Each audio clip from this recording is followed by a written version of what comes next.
Le premier livre de Samuel, chapitre 11.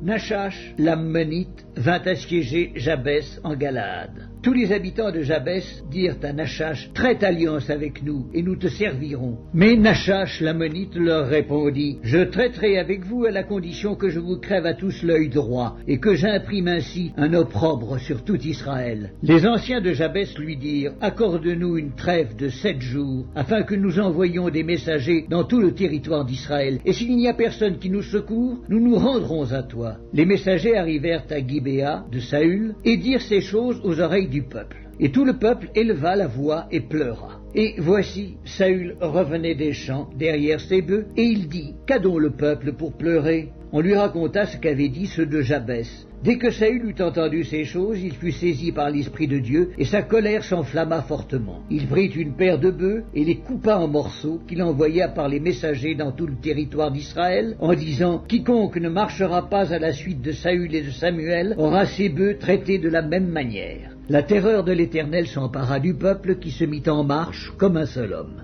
Saül en fit la revue à Bézek. Les enfants d'Israël étaient 300 000 et les hommes de Juda 30 000. Ils dirent aux messagers qui étaient venus, « Vous parlerez ainsi aux habitants de Jabès en Galaad.